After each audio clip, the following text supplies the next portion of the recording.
Here are specific ways that Project 2025 undermines women's economic equality. Number 1, cutting access to childcare and paid leave. Project 2025 opposes federal investment to childcare. By the way, we're in a childcare crisis right now since the pandemic that we haven't recovered from in America. So childcare in the US is like not in a good place. And they're saying like, give them less money, give them less support. If you cared about families, why would you do that? Why? Why would you do that?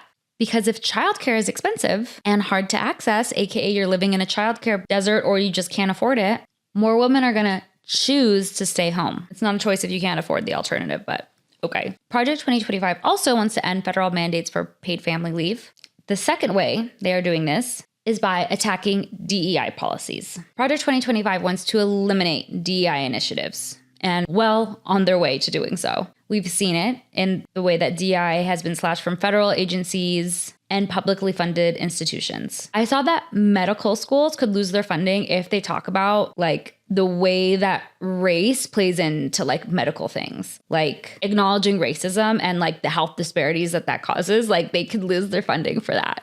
Eek. The targeting of DEI is intentional. It means fewer protections around gender-based discrimination, race-based discrimination, and fewer accountability measures for harassment, and more room for biased hiring and for biased pay practices to flourish. The third way Project 2025 is doing this is that they are working to undermine Title IX and workplace protections. Project 2025 is pushing to rewrite Title IX to exclude gender identity, which is like the whole point of Title IX, but okay, and remove its requirement in schools and workplaces to address sexual harassment or gender-based violence. That's insane. The less we are protected, the more harm people can do.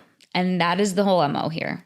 Not to mention that it might encourage women to opt out of male-dominated spaces if they don't have workplace protections for their own safety. Do you see the pattern here? Do you catch the drift? And the fourth, I was going to say and final, but it's only final for my list. There are other ways, but the fourth way and the final way for my list, but there are more ways they're doing this, is by promoting a one-income household through tax policy. Project 2025 wants to reintroduce tax breaks for one-income households, specifically where the woman doesn't work, aka financially rewarding inequality. If staying at home saves you more money than working, the system is rigged.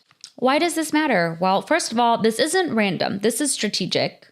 If you keep women financially dependent, underpaid, or constantly battling discrimination, you keep them tired, quiet, and locked out of power. Ever heard of the glass ceiling? Like, they want to lower the glass ceiling, essentially, is what we're seeing.